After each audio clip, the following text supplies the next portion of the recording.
Thunder rolls over the Urals. In the Kremlin's favorite daydream, hypersonic missiles glow like comets over a dark Atlantic. Nuclear submarines glide beneath the ice like silent leviathans. And steel battalions rumble west as if the laws of logistics are merely Western propaganda. The generals lean over the map, knuckles whitening with destiny. London? A weekend trip. We can take any European capital in 48 hours, they murmur to the cameras, as the orchestra swells and the graphics department adds a few tasteful mushroom clouds for colour. Russian paratroopers will descend riding bears, obviously, escorted by ballet-dancing tanks in perfect formation. Each T-90M pirouetting to Swan Lake. The Channel? Please. They'll cross it in flip-flops, waving to the Royal Navy before lunch and posting selfies from Piccadilly by dinner. In this cinematic universe, morale is measured in vodka-proof units, and every problem can be solved by more artillery. The VDV never misses a landing zone. The Black Sea Fleet is immortal, and the world trembles before the indestructible might of the motherland. British Typhoons? Merely targets for the paperwork when the victory parade routes are finalised. Type 45 destroyers? Charming souvenirs to tow home and display next to Yaroslav's heroic bust. And if you're worried about amphibious ships, don't be. The propaganda version has such a vast fleet that the English Channel is about to be rebranded the Russian River. That's the myth, the meme, the movie trailer that never ends. Well, that's what the propaganda says. The real question is, could Russia actually pull it off? Let's slam on the brakes and snap back to reality, with the volume turned down and the map flipped right side up. There's a tiny issue called the North Sea, also the Baltic, and a somewhat stubborn strip of water named the English Channel that has ruined the plans of far more capable invaders than any living Russian planner. The United Kingdom is an island fortress plugged into the world's most sophisticated air and maritime surveillance networks, backed by one of NATO's most advanced air forces and a navy whose entire peacetime hobby is practicing to kill amphibious landings. As for crossing Europe to get there, to put it mildly, every road to Dover runs through multiple NATO countries with zero sense of humour. Start with geography and logistics, the twin executioners of bad strategy. Russia is not next door to Britain. It is separated by about 1,000 miles of countries that would, on any planet resembling this one, resist being used as stepping stones. Even if you pretend those countries would politely step aside, a fantasy sustained only by turning the map into a colouring book, you still meet the sea. The sea is not neutral. It tilts the board. Ask Napoleon's admirals what it felt like when the Channel refused to be crossed on schedule. Ask Hitler's planners who reluctantly learned that before you land, you must first survive a gauntlet of radar, aircraft, submarines and ships all hunting you at once. Operation Sea Lion never happened for a reason. The Royal Navy and RAF made it suicidal to try without air and sea superiority. Conditions Germany never achieved. Swap the flags and the calendar, and the prerequisites haven't changed. Without command of the air and sea, an invasion is a slow-motion disaster. Now look at the UK as it actually exists in 2025. On the water, the Royal Navy is built around 2 Queen Elizabeth-class carriers, which can embark F-35B strike fighters, and a suite of helicopters for anti-submarine and airborne early warning missions. Those are not paper decks. They're floating airfields designed to complicate the life of anyone approaching the British coastline with hostile intentions. Their flight decks can host dozens of aircraft, their escorts form a protective ring, and when a British carrier group sails, it brings allies and sensors with it. That's layered air defence, strike reach, and submarine hunting all in one package. The escorts include 6 Type 45 destroyers, purpose-built for advanced area air defence. Their Sea Viper system ties a multifunction Samson radar to Aster missiles, precisely the kind of combination you need to swat down cruise missiles, drones, and fast movers. The Royal Navy keeps upgrading this shield. Sea Viper Evolution, added Sea Scepter cells, and new software. And in exercises off Scotland this year, a Type 45 intercepted a supersonic manoeuvring target. That matters because any incoming strike meant to cover a landing force would have to punch through ships like this while under constant surveillance. It's a very hard problem to solve when the defender is waiting behind a short supply line and the attacker is operating at the ragged edge of theirs. Beneath the waves lurk the Astute-class attack submarines, quiet, fast, and designed to ruin the day of anyone considering an amphibious convoy. The UK has been steadily bringing more Astutes into service. The 6th, HMS Agamemnon, joined in 2025, with the 7th boat to follow. Against troopships and landing craft, a single modern SSN is a nightmare. It doesn't need to kill everything, it just needs to break the rhythm of a landing, and the sea will do the rest. Topside, the frigate force is rearming with the Norwegian-built Naval strike missile, a polite way of saying ship killer, with the Royal Navy conducting its first British live firing in September 2025. Type 45s and Type 23s are receiving these weapons as an interim and potent answer for anti-ship punch from standoff range. That's on top of their air defence roles, anti-sub warfare gear, and the broader NATO flotilla you'd expect to see appear the minute somebody pointed east across the channel and said, "They're coming." And the RAF? It's not a museum. The modern backbone is the Typhoon force, well over 100 jets in service across newer tranches, augmented by an expanding F-35 fleet. In 2025, the UK committed to a mixed buy of additional F-35Bs for carriers and F-35As for the land-based strike and NATO nuclear sharing mission. 5th-gen sensors, low observability, and networked weapons hand defenders huge advantages over a long-range strike campaign.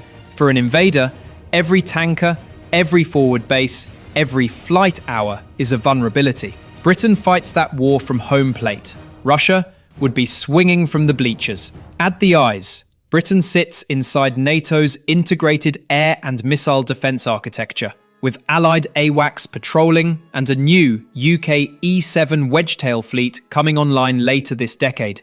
On the ground, the Army's Sky Sabre batteries, firing CAM missiles, provide a modern, medium-range shield around key sites and can be surged or dispersed to complicate targeting. There's also the strategic early warning node at RAF Fylingdales, tracking ballistic trajectories and space objects 3,000 miles out.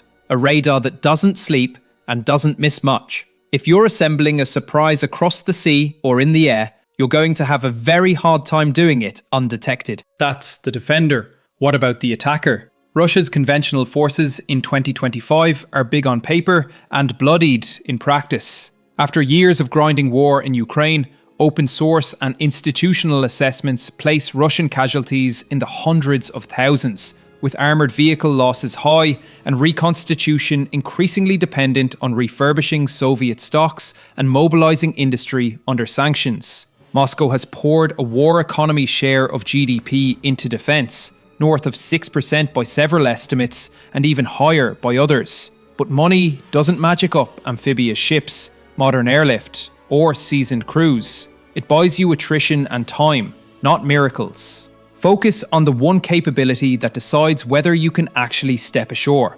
amphibious lift. The Russian Navy never had a vast, modern amphibious armada, and the one it did have has been pummeled. In the Black Sea, Ukrainian strikes have sunk or disabled a string of Astute-class landing ships and other auxiliaries. That's not a meme. It's the track record of a fleet losing high-value, shallow-water workhorses to missiles and explosive drones. When your amphibious fleet struggles to survive within a day's sail of Crimea, sailing a cross-continent convoy to England is not bold. It's a fantasy. Russia is trying to add capacity.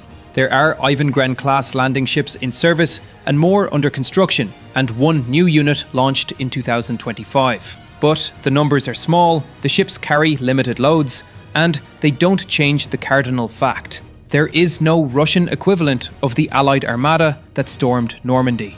Even if Moscow somehow forward-based its entire amphibious inventory in friendly ports closer to the Channel, it would still face the British submarine threat, land-based aviation, and missile-armed surface combatants within a radar network designed to cue them. Amphibious landings don't get graded on vibes. They get graded on sustained tonnage per hour, through surf, under fire. Consider the invasion sequence step by step. First, Russia must assemble a mass of troops, armour, vehicles and supplies, hundreds of ships worth, without triggering an immediate NATO alert. Consider the invasion sequence step by step.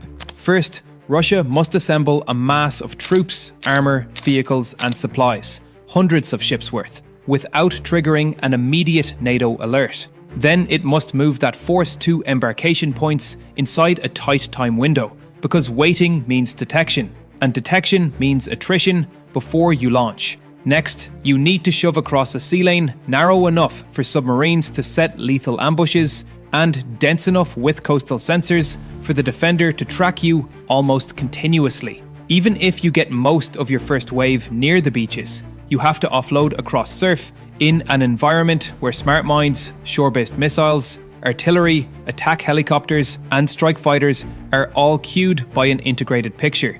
The defender only needs to rupture your rhythm, blow a few ships, block a channel, crater a beachhead for the sea and tide to finish the job.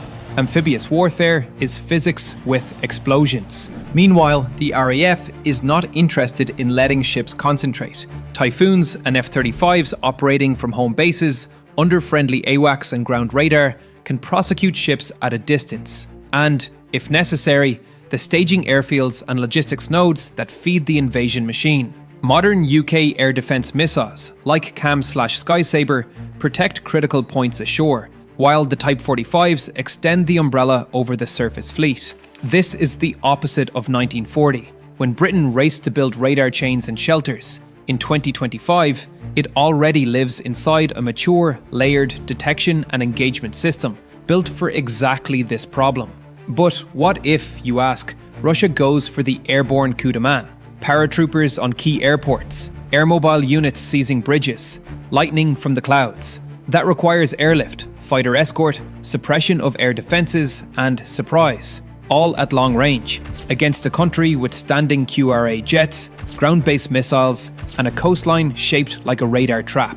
The VKS would have to fly into a thicket of missiles and fighters with perfect timing, and enough sorties to overwhelm defences at multiple points at once. Russia's air force has struggled to sustain high-tempo operations even next door to its own bases. Doing so across NATO's radar web to an island target would be far riskier, and it would still only deliver light infantry and a few vehicles. You do not conquer a modern island nation with airport selfies.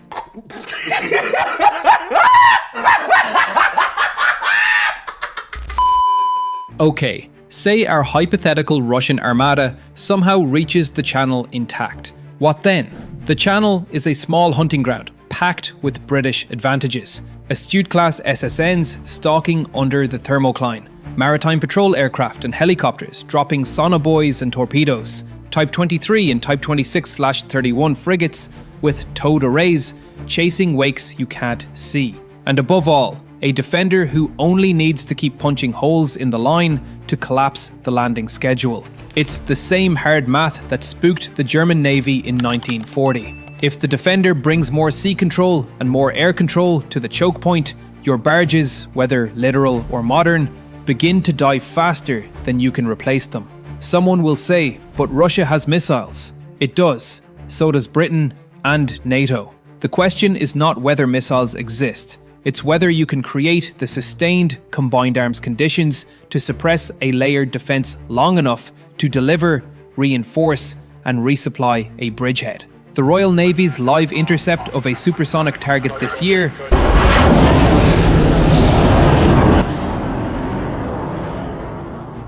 underlines that surface groups are not helpless, and the UK is adding long-range anti-ship options of its own, which means any Russian attempt to mass ships in the channel becomes a series of target tracks for British shooters. You can't saturate a system that is already waiting for you, has multiple shooters, and enjoys home field logistics. Let's pivot to intelligence and warning. NATO's eyes in the sky are a network, not a single airplane. Allied AWACS, ground radars, satellites, and maritime patrol assets fuse a picture that gets shared fast. The UK also hosts RAF Fylingdales, a ballistic missile early warning and space surveillance radar that stares deep and wide. If the Kremlin reached for intimidation by ballistic launch, or tried to mask a conventional move under the shadow of nuclear signaling, there would be warning. And warning is everything in defense. It mobilizes escorts, pushes subs to gates, puts Typhoons on hot cockpits, and lights the beacons to allies. What about the nuclear angle? The "we'll just escalate" shrug. Here the propaganda voice gets very quiet. The UK has maintained an unbroken, continuous at-sea nuclear deterrent for more than half a century. At least one Vanguard-class ballistic missile submarine is always on patrol, silent, unfindable in practical terms, and capable of ensuring that any nuclear attack on the UK is met in kind. In 2025, one deterrent patrol reportedly lasted over 200 days, a hint at how seriously the posture is maintained, even amid maintenance cycles and modernisation. And London is replacing the Vanguards with Dreadnought-class boats while recommitting to that permanent posture. Nuclear coercion is not a cheat code. It is a trap that ends the game for everyone. There's also politics and alliance reality. The premise here is on its own, as if NATO would sit politely while an unprovoked cross-continental invasion force assembled and sailed toward a founding member. The United Kingdom is not a distant outpost. It is a core node in NATO's air, maritime, cyber, and nuclear architectures. That matters. Even if you pretend London doesn't pick up the phone, Brussels will, and the reaction will not be a committee meeting. The practical effect is simple. Russia would not be facing just the UK. It would be facing a coalition that has spent the last 3 years rediscovering the art of deterrence, increasing air defense cooperation, see the European Sky Shield initiative, exercising missile defense at sea, and rearming at a pace the Kremlin once thought impossible. In other words, the exact opposite of the surprise the fantasy requires. All of which brings us back to Russia's navy. To conquer an island, you must own the approaches. Yet, in waters closer to home, Russian warships and landing craft have been sunk or damaged by a country with no traditional blue water navy, but a fierce talent for coastal strikes and drones. Amphibious ships like the Astute-class have been picked off in port and at sea. New landing ships trickle out of yards, but not at the scale or speed to replace combat losses, let alone start a trans-European power projection campaign. If amphibious warfare is a confidence game, the Black Sea has made Russia skittish. The Channel would make it terminal. Even if we ignore all of that and imagine Russian troops blundering ashore somewhere on the British coast, their troubles have just begun. Opponents don't melt, they mobilise. British regulars, reserves, and a thick web of police, Coast Guard, and civil defence responders would coordinate with allies. Precision fires would collapse any beachhead logistics, and Russia would discover that taking London requires navigating the M25, where even locals fear to tread. The invaders would be stuck in a maze of roundabouts, red zones, and sarcasm. Britain's unofficial militia is rain, paperwork, and people who will queue patiently to throw shade. You can storm a beach. You cannot out-pedant a British commuter who knows 3 alternate routes and the name of your brigade commander's cousin's plumber. To seize a defended island, you need 1. Uncontested control of the nearby sea and air, 2. Large, survivable amphibious lift, 3. The ability to suppress and then survive sophisticated defences, and 4. The logistics to sustain a lodgement against counterattack. Russia in 2025 has none of these in the Channel, and it cannot conjure them by decree. Its navy lacks the amphibious tonnage, its air force operates under strain, its landing ships have been attrited by a weaker opponent, and its prospective route to Britain is bracketed by NATO surveillance and shooters. Even the propaganda admits it obliquely by talking in generalities and showing parades. Parades don't cross surf zones. A word about the idea that missiles alone could switch off the UK long enough to land. Precision strikes can bruise a country, and Russia has leaned hard on long-range missiles in Ukraine. But Britain is not fighting with a fragile grid 200 miles from the front. Critical nodes are dispersed, hardened, and defended. The RAF trains to operate from austere airstrips. The Royal Navy's point defences are getting sharper. Sabre batteries can be repositioned, and NATO's shared picture makes repeat strikes on the same aim points increasingly expensive and less likely to succeed. The defender's problem is resilience. The attacker's problem is attrition. And attrition drains the attacking fleet faster than bombastic quotes fill it.